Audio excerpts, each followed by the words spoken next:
नमस्कार, स्वागत है एक नई वीडियो में। मार्केट में 26 अक्टूबर थर्सडे मार्केट में थी एक्सपायरी, मंथली एक्सपायरी और हुई ज़बरदस्त पिटाई। निफ्टी ने सपोर्ट लिया है 200 डेमा का, आपकी स्क्रीन पे ट्रेडिंग व्यू खोला हुआ है मैंने आज। इस वीडियो में हम देखेंगे कि मार्केट कहाँ सँभलेगा, कैसे सँभलेगा, क्या-क्या कर सकता है, ये देखेंगे हम। तो हमने देखा कि 200 डेमा का सपोर्ट लिया है उसने और बहुत ही शार्प 3 दिन बड़ी लंबी डिक्लाइन हुई है और वहाँ पे आके 200 डेमा का सपोर्ट लिया है। अब पॉइंट ये है कि यहाँ पे भी सपोर्ट लेगा, इसके भी तय नहीं है। इसके बाद का जो सपोर्ट है वो आपको दिखता नहीं जनरली, तो पर वो 18,500 के आस-पास जाके कहीं सपोर्ट मिलेगा। और वो कैसे मैं बोल रहा हूँ, अगर आप ध्यान दो तो निफ्टी में और निफ्टी बैंक, एक्चुअली निफ्टी और निफ्टी बैंक दोनों में ही हेड एंड शोल्डर बन रहा है, जो कि एक नेगेटिव पैटर्न है और एक्टिवेट भी हो गया है। ऑलमोस्ट हम 60% उसके टारगेट पे आ भी चुके हैं। अगर आप एक हॉरिज़ॉन्टल लाइन ड्रॉ करके देखो, तो जो इसका ये सपोर्ट आ रहा है 18,479 आ रहा है। आप इसको लमसम मान लीजिए 18,500, 18,500 पे एक सपोर्ट है। अगर यहाँ से ये नीचे गया तो काफ़ी नीचे जाएगा और अगली बार आप देख रहे हो कि पहले भी ये रेजिस्टेंस सपोर्ट का गेम खेला हुआ है इसने यहाँ पे। तो मार्केट में ग्लोबल कंडीशंस बिल्कुल भी हमारी तरफ नहीं है। यूएस में ज़बरदस्त पिटाई चल रही है, अभी हम वो भी देखेंगे। इंडिया में भी पिटाई चल रही है। नंबर भी अच्छे नहीं आ रहे हैं, एशियन पेंट्स के नंबर आए थे, वो भी हम थोड़ी देर बाद देखेंगे।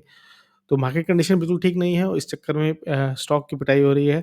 अब अगर अ, इसको थोड़ा-सा बंद करते हैं, अगर हम निफ्टी को डेली की जगह अगर हम खोल लेते हैं वीकली चार्ट पैटर्न पर, तो वीकली चार्ट पैटर्न पे आप देखोगे तो ये जो था पहले इस पॉइंट पर, यही रेजिस्टेंस था, फिर यहाँ पे इसने हल्का-सा ब्रेक करने की कोशिश की, नहीं कर पाया।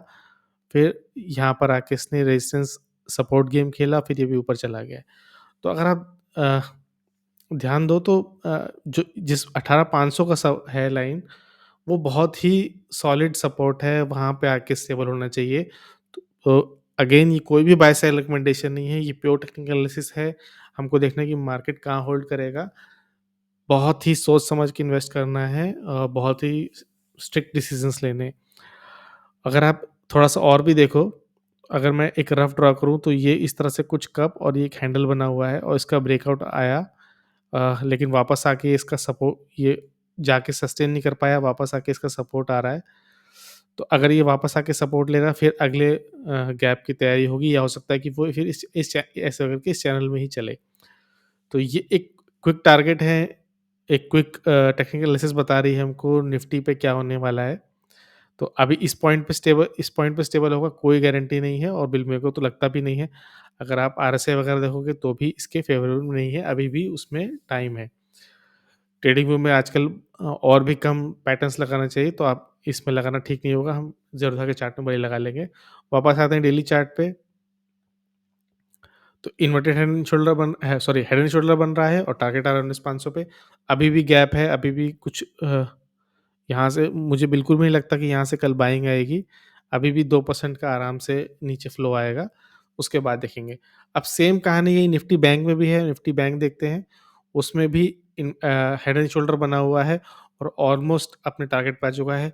ये तो 200 डीएमए के नीचे भी आ चुका है। जहाँ निफ्टी है उसने 200 डीएमए का सपोर्ट ले लिया है। आप ये बात ध्यान रखना कि ये वीकनेस जब 200 डेमा को चार्ट ब्रेक कर देता है या कैंडलस्टिक ब्रेक कर देती है, तो वो वीकनेस को डिनोट करती है।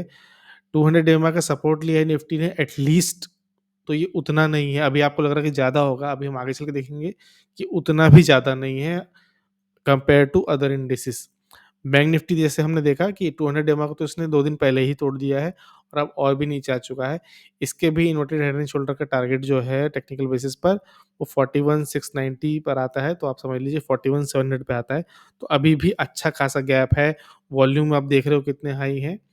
हाँ, अभी भी पिटाई होने के इसके पूरे-पूरे चांस हैं। आज मार्केट निफ्टी देखोगे आप क्लोज़ कहाँ हुआ है, 1857 पर, गिफ्ट निफ्टी भी 18,856 के आस-पास चल रहा है। अभी उतना इसने डाउनवर्ड मूवमेंट नहीं दिखाया है। अब इसके कंपैरिज़न में आप ग्लोबल इंडेक्स देखते हैं। एस-एन-पी एस-एन-पी 500 देखिए आप, यहाँ पर और भी पिटाई हो रही है। ये अभी 1.12% डाउन है। नैस्डैक देखिए, ये अ, हम देखना भूल गए, वापस आते हैं। एस-एन-पी 500 ये 200 डेमा के काफ़ी नीचे है। अगेन याद करिएगा, निफ्टी ने भी तो 200 डेमा का सपोर्ट ही लिया था। बैंक निफ्टी 200 EMA के नीचे था। एस-एंड-पी 500 ये 200 EMA के काफ़ी नीचे है। इसने तो 5-6 1, 2, 3, 4, 5 दिन पहले ही तोड़ दिया था और इसके पहले भी उसके नीचे आके सपोर्ट लिया था। तो क्लियरली आपको एक यहाँ पे लोअर लोज़ लोअर हाई का आपको पैटर्न दिख रहा है, जो काफ़ी ही खराब है एस-एंड-पी 500 के लिए। नैस्डैक में आते हैं, सेम लोअर लो पैर चल रहा है। ये 200 डेमा के ऊपर था लेकिन आज इसने भी तोड़ दिया है। कल कल की कमी गूगल ने दी जो 10% नीचे था, आज बाकी कंपनी माइक्रोसॉफ्ट वगैरह, एप्पल वगैरह इसका साथ दे रही हैं। डाउ जोन्स देखते हैं, बैंक निफ्टी की तरह ये भी 200 डेमा का सपोर्ट लिया हुआ है। क्लियर आपको लोअर हाई पैटर्न दिख रहा है। अभी और नीचे भी जाएगा। विक्स यानी वोलेटिलिटी इंडेक्स देखिए 7.83 यानी 8% का राइज़ है और एक पूरा ग्रेवयार्ड डोजी बना हुआ है। मार्केट में पैनिक बहुत है। डॉलर इंडेक्स पर आते हैं। डॉलर इंडेक्स नए हाई बनाने जाने की तैयारी कर रहा है, जो इंडियन आईटी कंपनीज़ के लिए तो ठीक है, लेकिन बाकी सारे स्टॉक्स के लिए, हमारी कंट्री के लिए, हमारी इकोनॉमी के लिए बिल्कुल भी ठीक नहीं। ऑयल में थोड़ा-सा कूल ऑफ आया है, बट ये इतना सिग्निफिकेंट नहीं है, अभी भी 87-88 के लेवल पर है और आगे चल के गल्फ़ में अगर कंडीशंस खराब हुई, ईरान भी कूद गया या मिडिल पूरा gulf countries, middle east country सारी कूद गई, तो कंडीशन यहाँ पे और भी टफ हो जाएगी। अब आ जाते हैं गोल्ड पे, गोल्ड ने अभी कुछ खास नहीं किया है, वो वहीं पे कंसोलिडेट कर रहा है। अ, अब कुछ टेक कंपनीज़ देख लीजिए, एप्पल 200 EMA के नीचे है, स्ट्रगल कर रही है। टेस्ला 200 EMA के नीचे है, स्ट्रगल कर रही है। नेटफ्लिक्स इसने अपने रिज़ल्ट के बाद एक जंप लिया था, 200 EMA के नीचे ही था, एक अच्छा खासा गैप अप हुआ था लेकिन स्ट्रगल नहीं कर पा रही है, वहीं कंसोलिडेट कर रही है। माइक्रोसॉफ्ट इसने भी अच्छा रिज़ल्ट दिया था और एक जंप आया लेकिन उसके बाद आप स्लम्प देखिए कितना है।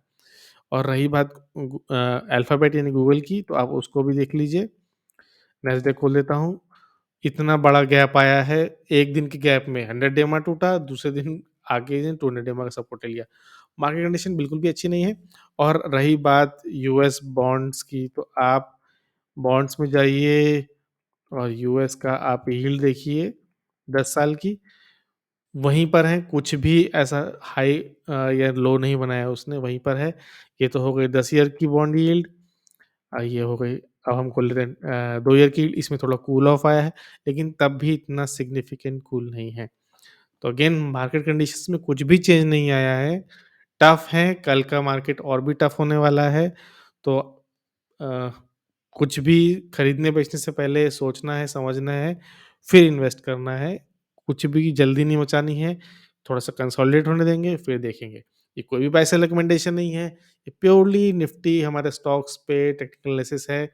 हमारे बड़े-बड़े इंडेक्स, बड़े-बड़े स्टॉक भी हैं जो एचडीएफसी, रिलायंस, एशियन पेंट्स, इस तरह के बड़े-बड़े स्टेबल, वो भी पिटाई खा रहे हैं। तो हमें और भी सचेत होके, समझ के करना है, कोई भी जल्दबाजी में कोई फैसला नहीं लेना है। तो ये थी एक क्विक एनालिसिस कल के मार्केट के लिए, आने वाले टाइम के लिए, निफ्टी, निफ्टी बैंक और हमारे इम्पोर्टेंट स्टॉक्स के लिए, हमारे लमसम्स के लिए, हमारे म्यूचुअल फंड एसआईपीज़ के लिए। कैसी लगी एनालिसिस? क्या कर रहे हो आप? ज़रूर शेयर करो, वीडियो को लाइक, शेयर, सब्सक्राइब करना है। वीडियो को देखने के लिए बहुत-बहुत धन्यवाद।